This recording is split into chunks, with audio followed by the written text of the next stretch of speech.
नमस्कार साथियों, मैं अश्विनी कुमार आपका हार्दिक स्वागत करता हूँ। अभी तक आपने मेरे वीडियो में सुना राम का चरित्र, सीता का चरित्र, उसी लक्ष्मण का चरित्र, भरत का चरित्र, शत्रुघ्न का चरित्र। उसी क्रम में आज हम बात करेंगे इस एपिसोड में सुमंत। सुमंत कौन था? सभी लोग जानते हैं सुमंत अयोध्या के राजा राम, जो धर्म ग्रंथों में वर्णित हैं, उनके एक दरबार के एक मंत्री थे। तो सबसे पहले यह मैं सभी से बताना चाहूँगा कि जो एपिसोड आप देख रहे हैं वह सच्ची रामायण का एपिसोड देख रहे हैं। सच्ची रामायण, राम का सच, सच्ची रामायण। इस सच्ची रामायण को बहुत से लोग जानते हैं, बहुत से लोगों को अभी नया लगता है।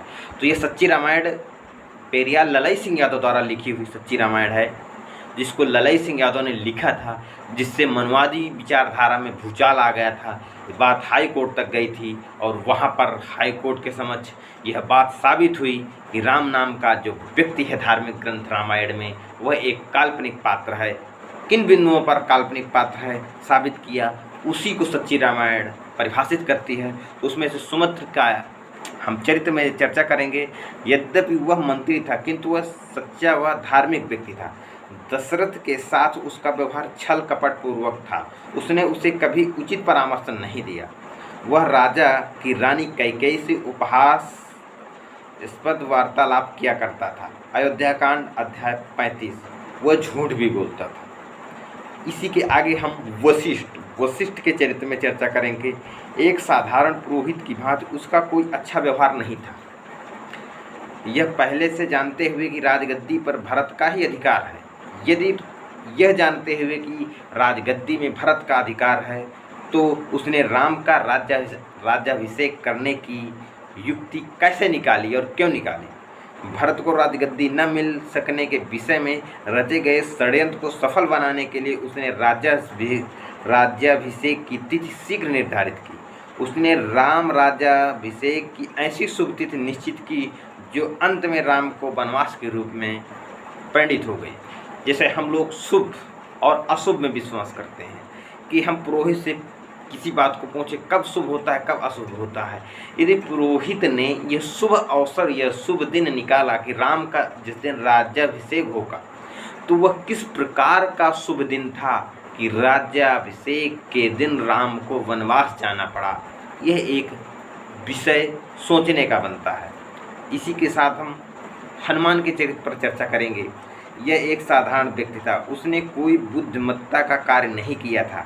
कहा गया है कि उसे जो यश तथा प्रसिद्धता प्राप्त हुई, वह केवल उसके उन आश्चर्यजनक कार्यों के लिए जो तर्क के समक्ष क्षणमात्र भी नहीं ठहर सकते। उसने अन्यायपूर्वक लंका में आग लगा दी। उसने अनेक असहाय व निर्दोष मनुष्यों का वध किया और इस प्रकार उसने बहुत बड़ी बर्बादी की।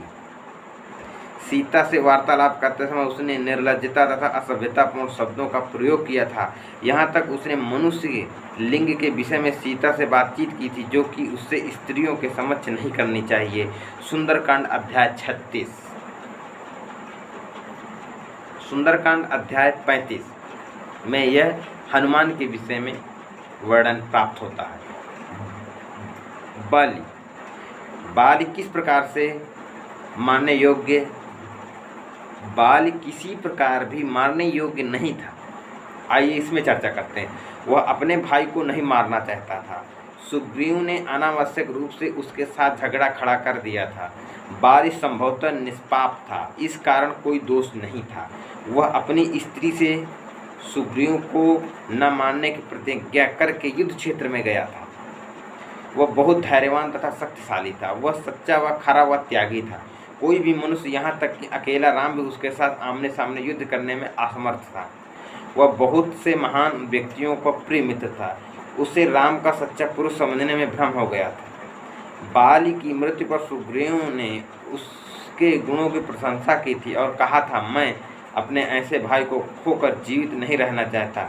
अब मैं चिता में जलकर भस्म हो जाऊंगा। बाली जैसे योग्य पुरुष को मार डालने का कार्य धर्म संगत बताने के लिए राम ने कहा था, पशुओं को मार डालने में धर्म का विचार नहीं करना चाहिए। क्या वह पशु था? सुग्रीव, उसने अपने भाई को धोखा दिया, वह केवल अपने भाई को मार डालने हेतु राम का दास बना। अंगद में आत्मसम्मान की भावना नहीं थी। समझने की बात है, हम लोगों को यदि मानवीय विचारों से समझे तो वह अपने चाचा सुग्रीव के प्रति शुभेच्छु न था और न उससे प्रेम करता था। अपने आप का ज्ञान न रखने वाले दास के तुल्य उसने व्यवहार किया था। एक सवाल यह भी उठता है कि यदि अंगद के अंदर इतना बड़ा स्वाभिमान कैसे जग सकता है कि अपने पिता के हत्यारे के साथ तुरंत ही मिलकर के उसकी मदद करने के लिए पहुंच जाए। क्या ऐसा पुत्र कर सकता है? ये एक सोचने का विषय है, लेकिन यहाँ पर ऐसा हुआ है। विभीषण अपने भाई रावण की मृत्यु का कारण बनकर लंका का राजा स्वयं बन जाने के लालच में प्रभावित होकर उसने अपने पारिवारिक शत्रु राम को आत्मसमर्पण कर दिया। जब इंद्रजीत से पराजित होकर राम व लक्ष्मण धराशायी हो गए, तब अपना दुख प्रकट करते हुए उसने कहा कि राम व लक्ष्मण की शक्ति पर भरोसा करके मैं अपना भविष्य बनाने के लिए उनके पास आया था, किंतु अब मेरी संपूर्ण आशाओं पर पानी फिर गया। राज्य खो दिया, दूसरे मैं संपत्ति में फंस गया, मैं ऐसी आपत्ति में फंस गया। मेरे शत्रु रावण की प्रतिज्ञा पूरी हो जाने के कारण प्रसन्न है। इस प्रकार उसने लंका का राजा बनने के लालच को स्पष्ट प्रकट किया था। युद्धकांड अध्याय 49। हनुमान, सुग्रीव तथा अन्य जनों ने राम से उक्त संकेत दिया था। राम ने जो इस बात को जानता था कि मुझे ऐसे ही नीच मनुष्य की आवश्यकता है। युद्धकांड अध्याय 17। रावण के जीवित रहते ही राम ने उसे राजा बना दिया था, उसने उसे प्रसन्नतापूर्वक स्वीकार कर लिया था। युद्धकांड अध्याय 18। इसके परिणाम स्वरूप उसने राम को बहुत से गुप्त भेद बताए। उसने अपने आप को राम के हवाले कर दिया और अपने भाई को केवल यह बहाना बनाकर कि मेरा भाई रावण सीता को हर लाया है, धोखा दिया है। लंका का राजा स्वयं बन जाने के वास्तविक कारण ने ही उसे ऐसा करने को विवश किया था, न कि इस कारण से कि सच्चा और न्यायी था। यह कैसे? उसने रावण की वाटिका में अनाधिकृत रूप में प्रवेश करते हुए वहाँ के जानवरों का शिकार करते हुए राम पर कोई ध्यान नहीं दिया था। जब उसकी बहन शूर्पणखा व अन्य संबंधित स्त्रियों के नाक, कान व स्तन काट डाले गए तथा कुछ स्त्रियां मार भी डाली गई, तब उसका खून न खौला और न उसे कोई बेचैनी हुई। ऐसी भयानक भूलों के कर्ता विभीषण को एक सच्चा, न्यायी और वीर मनुष्य मानकर उसकी प्रशंसा करना एवं उसके भाई रावण से, जिसने पूर्ण रूप से अपनी अधीनता में हो गई सीता के साथ सम्मानपूर्वक बर्ताव किया, एक दुष्ट मनुष्य की भांति घृणा करना, इन सब बातों में रावण को अनुचित दबाना, लंका के राज्य को अपने अधिकार में कर लेने की दुरेंसी, ये सब बातें स्वार्थ एवं विचारों की संकीर्णता के अतिरिक्त और क्या हो सकती हैं। तो आज ने विभीषण और अन्य पात्रों के चरित्र के विषय में आप सुना। अगला एपिसोड आपको रावण के चरित्र के विषय में चर्चा करेंगे। तब तक के लिए आप अपने सभी साथियों से जय भारत, जय संविधान करते हुए यह आग्रह करूंगा कि मेरे YouTube चैनल को सब्सक्राइब नहीं किया तो सब्सक्राइब कर लें और वीडियो के एक एक जो पार्ट हैं अलग अलग पात्रों के, उनको ज़रूर सुनें।